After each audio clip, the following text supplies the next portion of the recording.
ایک صاحب نے مجھ سے بیان کیا، اے کے آگے نے خط دے دیا، رکا دے دی، اس پہ لکھا جی ایک خواب سنانا ہے آپ کو۔ میں کہ بابا لکھ کے دینا، میرے پاس خواب سننے کا وقت نہیں ہوتا۔ چلتے چلتے نا پتہ نہیں مجھے کیا کیفیت ہے، میں نے اس کو میں نے سنا ہے خواب، لیکن مختصر سنا ہے۔ اس نے کہ جی پچھلے دفعہ آپ نے جو سیدہ نفیسہ کا عمل کرایا تھا، وہ عمل میری بیوی کو آپ خواب میں آئی اور فرمانے لگے جو پچھلے دفعہ کا عمل ہوا تھا اور لوگوں نے جو خرچ کیا تھا وہ سب مجھ تک پہنچا، اور میرا دن رات اب ان کی دعاؤں میں لگ گیا ہے،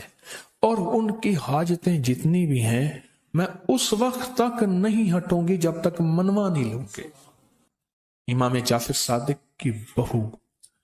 حضرت امام حسن کی پڑپوتی مصر میں قاہرہ میں ان کے مزار پہ میں گیا، اور مجھے بھی علم نہیں تھا۔ ایک مخلص ہیں اہل حدیث، انہوں نے مجھے کہا کہ وہاں ایک ہستی ہے اور اہل حدیثوں کے ایک بہت بڑے عالم ہیں نواب صدیق حسن خان بھوپالی رحمت اللہ علیہ، انہوں نے اپنی کتاب خیرت الخیرہ، غالباً یہی نام ہے، انہوں نے اپنی کتاب میں تذکرہ لکھا ہے اور فرمایا کہ وہ بہت بڑی ہستی ہیں، انہوں نے اپنی قبر میں 190 قرآن کی تلاوت کی تھی اور وصیت کی تھی کہ مجھے یہیں مصر میں دفن کیا جائے۔ وہ دین کی تبلیغ کے لیے مصر میں اپنے شوہر کے ساتھ قافلہ سارا آیا تھا، اور ان کے شوہر نے چاہا کہ میں مدینہ منورہ، کیونکہ ہمارا سارا خاندان بقیع جنت البقیع میں ہے، رات کو میرے آقا خواب میں تشریف لائے، فرمایا نہیں نفیسہ کو یہیں دفن کرو اور ان کی وجہ سے مصر والوں پہ رحمت نازل ہوں گے، مصر والوں پہ۔ اور پھر فرمایا کہ ان کو خواب میں کہ اگر کوئی بندہ ایک آنا ایک پیسہ بھی اگر، اور حسب توفیق جتنا بھی ان کے لیے ان کی طرف سے کسی غریب مسکین مستحق ضرورت مند کی ضرورت پوری کر دے، اور اس کا ہدیہ حضرت سیدہ نفیسہ کی بارگاہ میں پیش کرے اور پھر اللہ سے عرض کرے، تو اس کی اس منت سے اس کی دعا پوری ہوتی ہے، اس کی مشکلیں حل ہوتی ہیں، اس کی ناکامیاں دور ہوتی ہیں، اس کے حالات بہتر ہیں۔ تو سیدہ نے فرمایا اللہ اکبر، میں مداح آل رسول ہوں،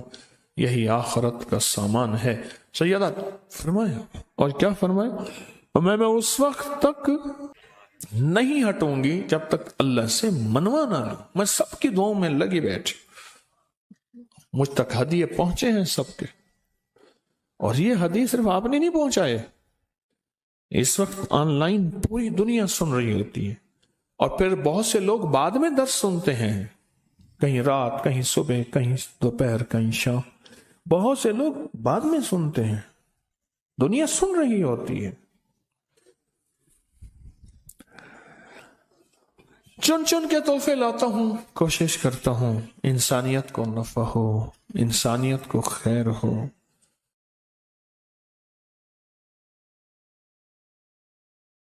اب ہم سیدہ نفیسہ کا عمل کریں نا، تو پہلے 11 بار کلمہ، پھر 11 بار درود پاک، اور درود کون سا؟ اللہم صلی علی محمد و آل محمد، اللہم صلی علی محمد و آل محمد۔ اور کسی کو اس درود پہ شک ہے تو آپ التحیات میں درود ابراہیمی، ہر نماز کی التحیات میں یہ درود پڑھتے ہیں، ہر نماز کی التحیات میں یہ درود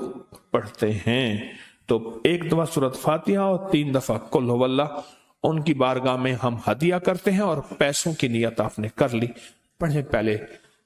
11 بار درود پاک، نہیں 11 بار کلمہ، پہلے پڑھیں